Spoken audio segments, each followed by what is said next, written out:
Nikola Tesla अपने ज़माने के महानतम वैज्ञानिकों में से एक थे। उन्होंने कई ऐसे आविष्कार किए जिसके बिना आज का आधुनिक जीवन संभव नहीं होता। उन्होंने वैज्ञानिक जगत में कई ऐसी उपलब्धियां हासिल की हैं जो अद्वितीय थीं और इन्हीं उपलब्धियों की वजह से उन्हें लोग मैड साइंटिस्ट यानी कि पागल वैज्ञानिक भी कहते थे। उनकी सोच और उनके आविष्कार अपने समय से कहीं आगे थे, जिसकी वजह से उन्हें एक रहस्यमय वैज्ञानिक भी माना जाता था। उनके मौत के बाद उनके जीवन से जुड़े और उनके रहस्यमय आविष्कारों के ऊपर कई किताबें लिखी गई हैं जो उनके इन रहस्यों को उजागर करने का दावा करती हैं। दोस्तों, आज हम निकोला टेस्ला के कुछ ऐसे ही रहस्यमय आविष्कारों की चर्चा करेंगे। दोस्तों, आप देख रहे हैं स्मार्ट टेक्नोबिज। मेरा नाम है राजीव रंजन कुमार। दोस्तों, इससे पहले कि हम निकोला टेस्ला के रहस्यमय आविष्कारों की चर्चा करें, उससे पहले हम उनके बारे में और उनकी उपलब्धियों के बारे में जानते हैं। निकोला टेस्ला का जन्म 10 जुलाई 1856 में क्रोएशिया के गांव स्विलिंजैन में हुआ था, जो कि उस वक्त ऑस्ट्रियन साम्राज्य का हिस्सा था। निकोला टेस्ला बचपन से ही तेज दिमाग के थे। कहा जाता है कि वो अपने दिमाग में ही इंटीग्रल कैलकुलस का पूरा सवाल हल कर लेते थे, जिसकी वजह से उनके शिक्षकों को लगता था कि वो जवाब कहीं से नकल कर रहे हैं। निकोला टेस्ला की सबसे बड़ी उपलब्धि है ऑल्टरनेटिंग करंट, और इसी खोज की वजह से आज घर घर तक बिजली पहुंच पा रही है। उनकी दूसरी सबसे बड़ी उपलब्धि है रेडियो संचार तकनीक का आविष्कार। रेडियो संचार तकनीक का जनक मैक्रोनी को माना जाता है, पर निकोला टेस्ला ने मैक्रोनी से पहले ही रेडियो संचार तकनीक का आविष्कार कर लिया था। पर शुरुआत में श्रेय मैक्रोनी को ही मिला, लेकिन 1943 में यूनाइटेड स्टेट्स के सुप्रीम कोर्ट ने मैक्रोनी के दावे को रद्द करते हुए निकोला टेस्ला को रेडियो संचार के आविष्कार का श्रेय दिया। रेडियो से ही जुड़ा हुआ है निकोला टेस्ला का एक और आविष्कार जो अपने समय से 100 साल आगे था, और वो है रिमोट कंट्रोल। 1898 में टेस्ला ने कुछ ऐसा शोध किया जिसने दुनिया को चौंका दिया। उन्होंने एक खिलौने के आकार का नाव बनाया जो रेडियो वेव द्वारा रिमोट से नियंत्रित होता था। लोग इस शोध से इतना हैरान हुए कि उन्हें इस बात पर विश्वास ही नहीं हुआ कि रिमोट कंट्रोल जैसी कोई चीज़ हो सकती है। उन्हें लगा कि निकोला टेस्ला या तो किसी जादू का इस्तेमाल कर रहे हैं या फिर नाव को एक ट्रेन बंदर चला रहा है जो इस नाव में छुपा हुआ है। निकोला टेस्ला इस आविष्कार को यूएस मिलिट्री को रेडियो कंट्रोल टॉर्पीडो के रूप में बेचना चाहते थे, पर यूएस मिलिट्री ने इसमें कोई रुचि नहीं दिखाई। रेडियो कंट्रोल का महत्व पहले विश्व युद्ध के बाद ही उजागर हुआ, जब अन्य देश इसका इस्तेमाल करने लगे। निकोला टेस्ला के इन्हीं असाधारण आविष्कारों की वजह से लोग उन्हें रहस्यमय मानते थे। उनके नाम 278 आविष्कारों के पेटेंट हैं। कुछ तो ऐसे आविष्कार थे जो उस समय संभव ही नहीं थे, और इन्हीं वजह से कुछ लोग ये मानते हैं कि निकोला टेस्ला ने टाइम ट्रैवल में सफलता हासिल कर ली थी और उन्होंने टाइम ट्रैवल किया भी था। वहीं कुछ लोग उनके आधुनिक आविष्कारों की वजह से ये मानते थे कि उनका परग्रहियों से संपर्क है, जिसकी वजह से वो इतने आधुनिक आविष्कार कर पाते हैं।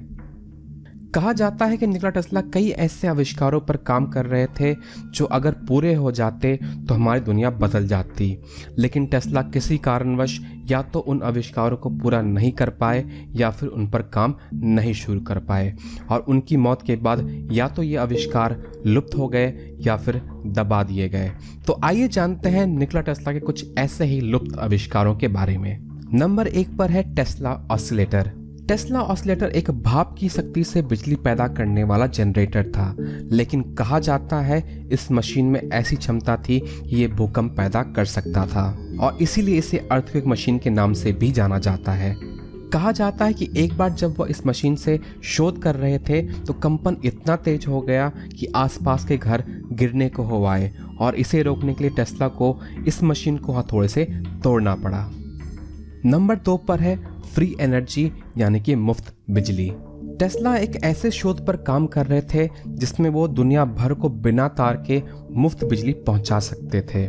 इसके लिए वो धरती को एक विशाल कंडक्टर यानी कि चालक के रूप में इस्तेमाल करना चाहते थे, और किसी को भी बिजली उपयोग करने के लिए सिर्फ जमीन में एक लोहे की रॉड गाड़नी पड़ती। इसके लिए उन्होंने वार्डनक्लिफ टावर का निर्माण किया। इस टावर का निर्माण करने के लिए उन्होंने जेपी मॉर्गन से पैसे लिए थे, जिनको उन्होंने बताया कि इस टावर का इस्तेमाल रेडियो ट्रांसमिशन के लिए किया जाएगा, लेकिन ये टावर पैसों की कमी की वजह से कभी पूरा नहीं हो पाया। कुछ लोगों का मानना है कि जब जेपी मॉर्गन को पता चला कि इस टावर का इस्तेमाल टेस्ला मुफ्त बिजली बनाने के लिए कर रहे हैं तो उन्होंने इसमें आगे पैसा लगाने से इनकार कर दिया, क्योंकि मुफ्त बिजली से उन्हें कोई मुनाफा नहीं होता। नंबर 3 पर है डेथ रे। कहा जाता है 1930 में टेस्ला ने पार्टिकल बीम वेपन का आविष्कार किया था, जो 200 किलोमीटर दूर तक लगभग 10,000 एयरप्लेन को एक साथ मार गिरा सकता था। डेथ रे की खास बात यह थी कि गोला बारूद की जगह शक्तिशाली किरणों का इस्तेमाल करती थी अपने लक्ष्य को खत्म करने के लिए। कुछ का मानना है कि टेस्ला ने यह मशीन बना ली थी, पर इसके दुरुपयोग को देखते हुए इसे नष्ट कर दिया। तो कुछ का मानना है कि यह सिर्फ उनकी कल्पना थी और ऐसी मशीन कभी नहीं बनाई गई। नंबर 4 पर है फ्लाइंग सॉसर यानी कि उड़न तश्तरी। 1911 में टेस्ला एक फ्लाइंग मशीन पर काम कर रहे थे। इस मशीन का वर्णन करते हुए उन्होंने कहा था कि ये मशीन बिना किसी पंख या प्रोपेलर के होगा। ये मशीन आपको जमीन पर दिखाई देगा, लेकिन आप ये सोच भी नहीं पाएंगे कि ये उड़ान भर सकता है। उन्होंने कहा था कि ये मशीन किसी भी दिशा में बिना हवा के बहाव के प्रभाव के आसानी से उड़ पाएगा और ये हवा में काफी देर तक एक स्थान पर स्थित रह पाएगा।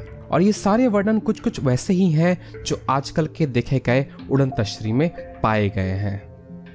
नंबर 5 पर है इम्प्रूव्ड एयरशिप यानी कि बेहतर हवाई जहाज। जब विश्व हवाई यातायात के शुरुआती दौर में था, तब टेस्ला ने एक ऐसे हवाई जहाज बनाने की बात कही थी जो धरती के वायुमंडल में काफी ऊंचा उड़ान भरेगा और लोगों को दूर दूर तक बिना रुके ले जा सकेगा। उनका ये हवाई जहाज सूरज और वातावरण से ऊर्जा प्राप्त करता, जिसकी वजह से इसे कहीं रुककर ईंधन बनाने की जरूरत नहीं पड़ती। निकोला टेस्ला की मृत्यु 7 जनवरी 1943 में न्यूयॉर्क होटल में हुई। उनकी मौत के 2 दिन बाद FBI ने उनकी सारी चीजें और दस्तावेज जब्त कर लिए और कहा जाता है कि इन्हीं दस्तावेजों में टेस्ला के कुछ आविष्कारों का ब्लूप्रिंट मौजूद था।